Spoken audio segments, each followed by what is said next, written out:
Hi, folks. It's good to see each and every one of you once again. Welcome to another edition of the three things that I learned this week. How is each and every one of you doing? I trust you guys are doing well. I'm super excited again to bring God's word to you, and together we're going to have a great time. And if this is your first time of visiting us on this channel, this is a channel where we bring God's words that elevate, words that transform. At the end of this video, I can assure you your life will never remain the same again. And if you have not done so, make sure you subscribe to our channel. Follow us on all of our social media platforms that are appearing on the screen right now. And at the end of this video, I want you to give it a like, give it as many likes as you can. But most importantly, I want you to share this video, share it on all of your social media platforms, your timeline. Make sure you get the word out there. As soon as this video becomes a blessing to you, make sure you use it to become a blessing to someone. As you do so, the Lord bless you. And as usual, my name is Ayodeji Onifade, and here are the three things that I learned this week. And the first thing that I want to talk about is that when things are not going according to plan, go back to God. Yes, when things are not going according to plan, go back to God. I want to ask you, have you started off this year with certain expectations, with certain goals that you have put in place, and you are expecting yourself to be at certain juncture at this point in time, and things appear not to be going according to plan? I want to tell you, when you are at that juncture, there is only one thing to do. Are there things that you have set in motion, that you have started off a business and you expect certain expectations, or you expect to be at a certain juncture in your life, and you find yourself not being there, or there are prophetic words upon your life and you expect a certain result upon your life as a result of those prophetic words that are come out, and it seems that opposite of the word that has been spoken upon your life is happening right now. And if that is happening into your life, I have this scripture for you, and I want you to read. I'm going to read the book of Exodus chapter 5, verses 21 and 22. Exodus chapter 5, verses 1 and 22. And it reads that it says, "And the four men said to them, The Lord look upon you and judge you, because you have made us a rotten stench to be detested by Pharaoh and his servants, and have put a sword in their hands to slay us." 22 said, "And then Moses turned unto the Lord and said, O Lord, why have you dealt evil to these people? Why did you ever send me?" You know, for a lot of people who don't have context today, let me quickly give you a little bit of context. We know the story very well. Moses fled away from Egypt into a foreign land. God met him in the middle of the desert, in the burning bush. God said, "I have a job for you. You are going to be the deliverer of Israel." God gave him a mandate to go back to Egypt and deliver Israel from slavery, from the hand of Pharaoh. So when they got to Egypt, he and his brother Aaron delivered the message of God to Pharaoh to say, "Oh, God asked you to let the people go." And instead of Pharaoh letting the people go, it made their life a lot harder. Before, they were building blocks, they were giving them supplies to build the nation of Israel, the nation of Egypt. But here he told them that no, all those supplies were going to be taken away from them, that they had to go and look for supplies for themselves. Not only that, their daily quota of production was not going to be less. So it made their life a lot easier. And the people of Israel started complaining and started shouting to me, "Why did you come in the first place? Our life was a lot better before you came. Now things have become harder." And Moses was like, "Hey, this is what the way it was supposed to go. God said that through me, he was going to deliver the Israel away from Egypt. And he gave me a man, and he said he was going to deliver them. But here I am delivering this same message to Pharaoh. Instead of letting the people go, it's making their life a lot more difficult." Does that situation sound like the kind of situation you are right now, where you felt like God has sent you on an errand? That when you felt like God has sent you to go out there and do something, and you felt like, oh, and you went with a lot of confidence, knowing that God was going to back you up, and then you got to the field and you're finding like, uh-oh, this is not going according to plan. Or there are certain issues, or certain plans, or certain businesses proposals that are placed in place, or certain things that you planned that, or certain expectations, or certain outcomes that you thought that was going to happen, and then all of a sudden you find yourself in unfamiliar territory, and the things that are happening in your life negates the things that you envisioned was going to be happening. If you are in that position right now, there is only one thing to do. Do the thing exactly Moses did. He went back to God. When you're at a crossroad in your life, when you don't know where to turn to, that is not the time to cry. That is not the time to wail. That is not the time for you to start throwing pity parties all over the place.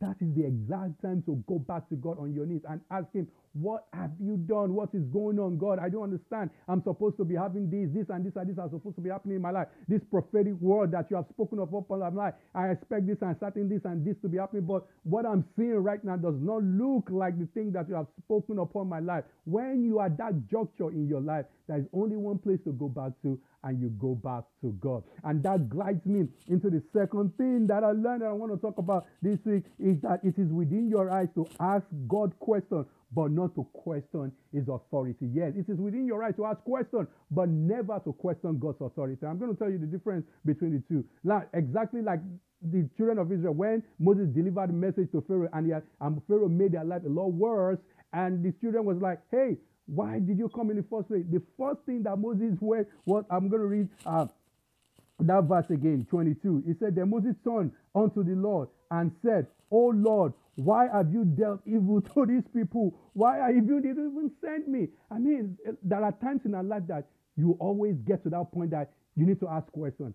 Maybe in your marriage, God said, oh, this is your wife, this is your husband, and you got married to that person, and then 2-3 years into the marriage, and you're looking, what's going on here? This doesn't look like a person sent from God. Or there are issues and things that are going on in your life, businesses that you have set abroad, and you are expecting a lot of profit, and somewhere along the line, and things are not going on. You are looking at, oh, what's going on? It is within your hand to not only go back to God, the first point said, go back to God, but when you get back to God, what you do is ask questions like, God, I know you gave me this man. God, I know you gave me this woman, but what's going on? Please explain this to me. Or when you are in a situation that you are in a fix, or you are even a pastor, a minister, you are in a fix and things are not going the way they should, you can go back to God and like, God, I don't understand what is going on. But like I said, the second part is that what you cannot do is to question his authority. To begin to say, oh, you are not God, you are not this. You can ask God, I don't understand what is going on. God, what is it? Show me direction. Why is this happening in my life? Is that things that you want me to learn? Are that things that you want me to do?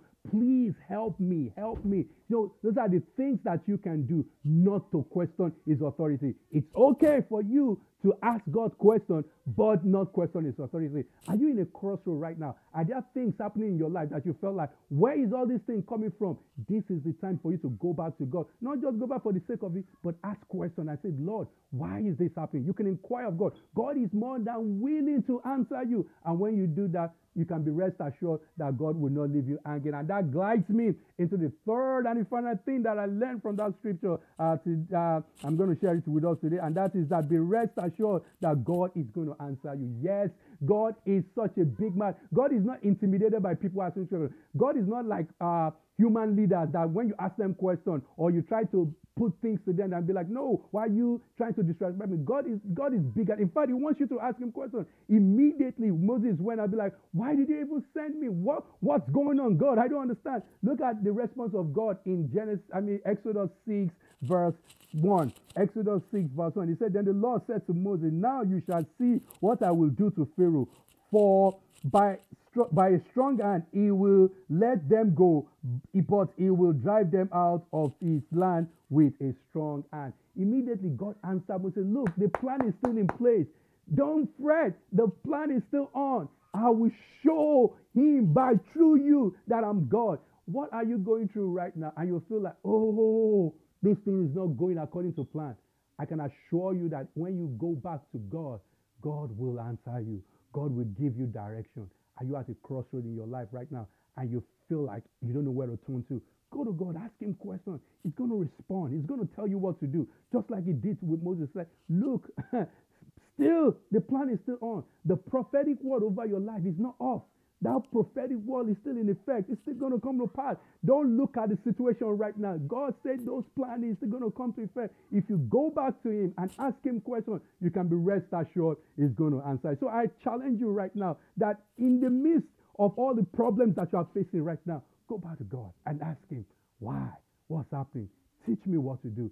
Show me the way to go. And I can assure you, God is going to speak to you. And those are the 3 things that I've learned this week. And if this video has blessed you, like I said at the beginning, make sure you give this video a like. We want to get as many likes as we can. But most importantly, I want you to share this video, share it on all of your social media platforms. Make sure you make this video a blessing to someone, just as this video has become a blessing to you. And also, do not forget to subscribe to our channel, follow us on all of our social media platforms. And as you do so, the Lord will bless you. And until next time, like I always say, never stop learning and only be that which God wants you to be. Peace out.